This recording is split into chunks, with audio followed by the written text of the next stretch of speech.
जय गौरी माता प्रिय माताओं बहनों। आज की जो कथा है बहुत ही सुंदर और पौराणिक है।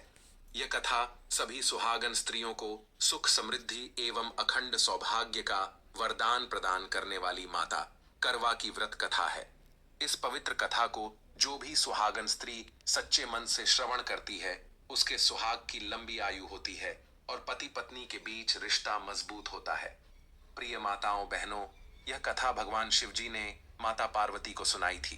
वही कथा आज हम आप सभी को सुनाने जा रहे हैं। इस कथा को आधा अधूरा छोड़कर जाने की गलती मत करना, अन्यथा आपको पाप लगेगा। जो भी व्रती स्त्री इस कथा को प्रारंभ से अंत तक श्रवण करती है उसके सभी मनोरथ पूर्ण हो जाते हैं, उसके सभी कार्य सफल हो जाते हैं और पति पत्नी के बीच कभी लड़ाई झगड़ा नहीं होता है।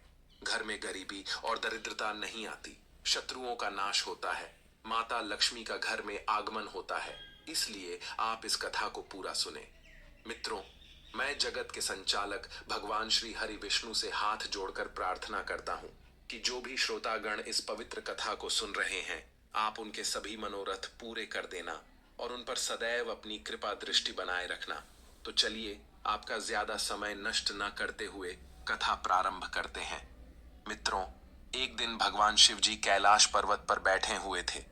तभी उनके पास आदिशक्ति माता पार्वती आती है और उन्हें प्रणाम करते हुए कहती हैं, हे जगत के नाथ, कृपया आज आप मुझे करवा चौथ व्रत कथा सुनाइए और यह भी बताए कि इस व्रत को कौन सी स्त्रियां नहीं रख सकती हैं।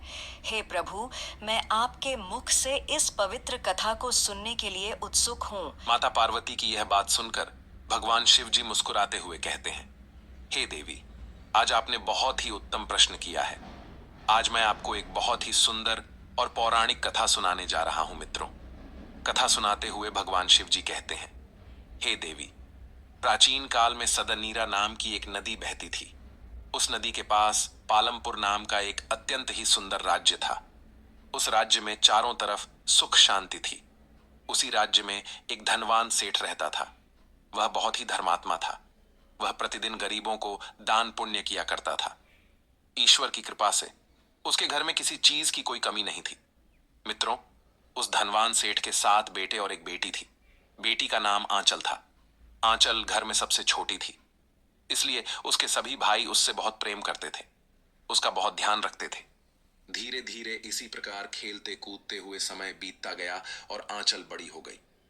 फिर एक दिन सेठ ने अपने सभी बेटों को अपने पास बुलाया और कहा, बेटा, अब आंचल बड़ी हो गई है, अब इसका विवाह कर देना चाहिए।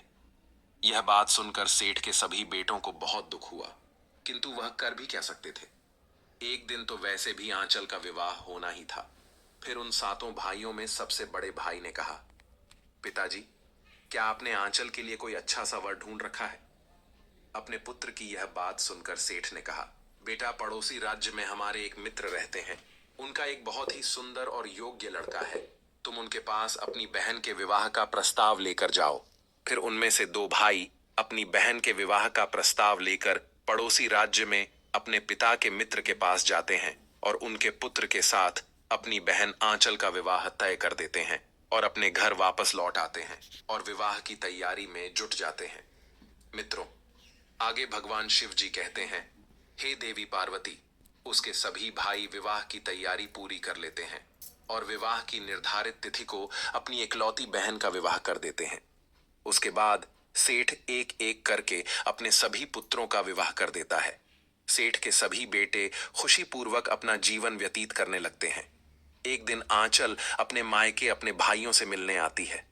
मित्रों, अपनी बहन को इतने दिनों बाद देखकर सभी भाई बहुत खुश हो जाते और उसे दौड़कर गले से लगा लेते। फिर उन सब ने अपनी अपनी पत्नियों से कहकर उसके खाने के लिए तरह तरह के व्यंजन बनवाए।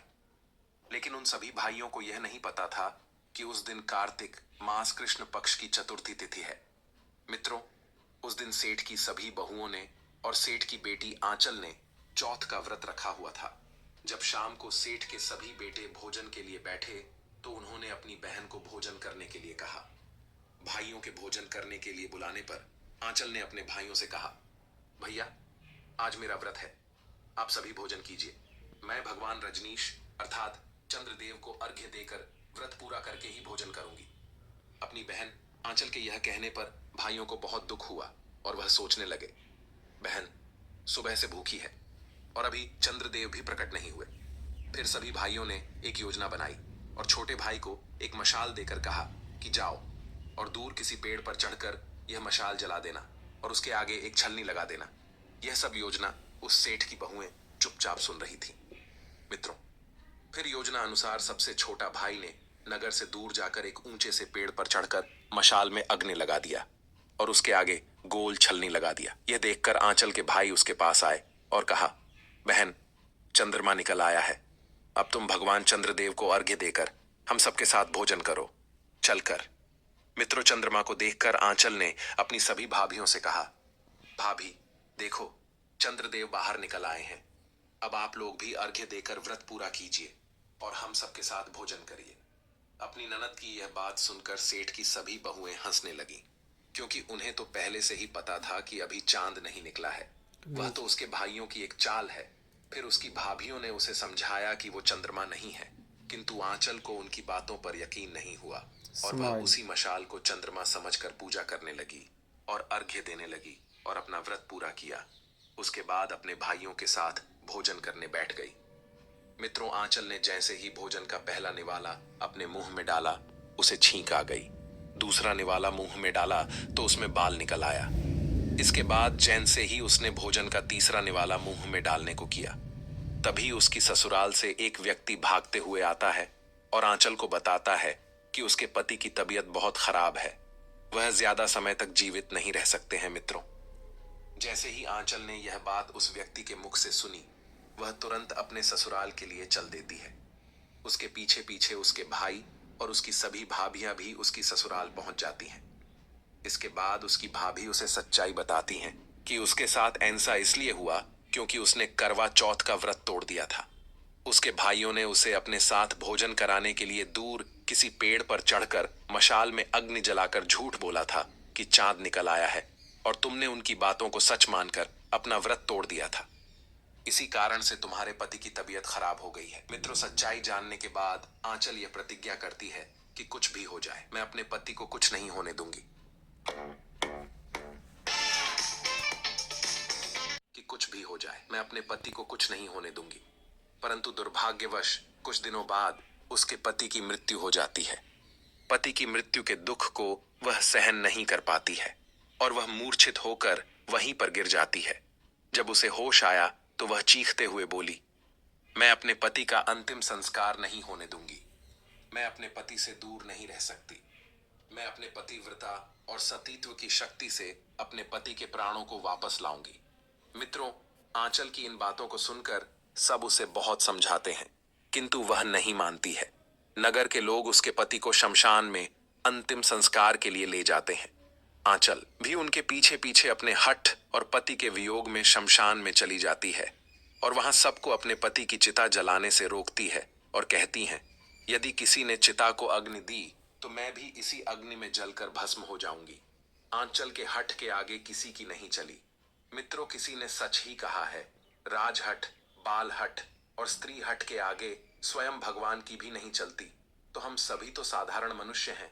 आगे की कथा सुनाते हुए भगवान शिव जी कहते हैं, हे देवी पार्वती, आंचल की जिद के आगे सबको हारना पड़ा और सभी लोग वापस घर चले जाते हैं और उधर आंचल अपने मृत पति को लेकर दूर कहीं एक झोपड़ी में रहने लगती है और अपने पति को जीवित करने के लिए भगवान की पूजा, व्रत आदि करने लगती है।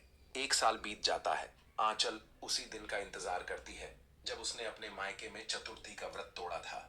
1 वर्ष बीतने के बाद जब फिर से वही कार्तिक मास की चौथ का दिन आता है तो आंचल अपने पति के प्राणों के लिए निर्जला करवा चौथ का व्रत रखती है और अपने पति को पुनर्जीवित करने के लिए आदि शक्ति मां जगदम्बा भवानी से प्रार्थना करती है, हे चौथ माता, मेरे पति के प्राणों को वापस लौटा दीजिए, मैं उसके बिना जीवित नहीं रह सकती।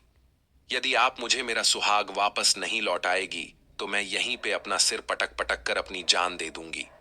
प्रिय माताओं बहनों, जब आंचल का चौथ व्रत पूरा होने को रहता है तो उसके व्रत से आदिशक्ति मां जगदम्बा भवानी प्रसन्न हो जाती हैं और कहती है, हे पुत्री, मैं तुम्हारी भक्ति और व्रत से अत्यंत प्रसन्न हूं। यदि तुम अपने पति को वापस पाना चाहती हो तो तुम्हें पूजा पूर्ण करने के बाद करवा में रखा हुआ थोड़ा सा जल अपने पति के मुंह में डालना होगा। ऐसा करने से तुम्हारा पति फिर से जीवित हो जाएगा। इतना कहकर माता जगदम्बा अंतर्ध्यान हो जाती हैं। उसके बाद आंचल पूजा पूर्ण करने के बाद करवा का पानी अपने पति के मुंह में डालती है और उसका पति फिर से जीवित हो जाता है। इस तरह दोबारा से उसका पति उसे वापस मिल जाता है। फिर आंचल माँ गौरी से प्रार्थना करती है कि हे माँ गौरी, जिस प्रकार आज आपने मेरे सुहाग की रक्षा की है और मुझे फिर से सुहागन बनाया, ठीक उसी प्रकार संसार की सभी पतिव्रता स्त्रियों के सुहाग की रक्षा करना और उन्हें सदा सुहागन का वरदान देना। आगे भगवान शिव जी कहते हैं, हे देवी, इस प्रकार से यह कथा समाप्त हुई।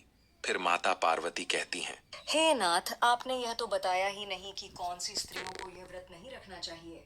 मित्रों, माता पार्वती की यह बात सुनकर भगवान शिव जी कहते हैं, हे देवी, अब मैं तुम्हें एक और कथा सुनाने जा रहा हूं। उसके बाद मैं तुम्हारे इस प्रश्न का उत्तर दूंगा। तुम इस कथा को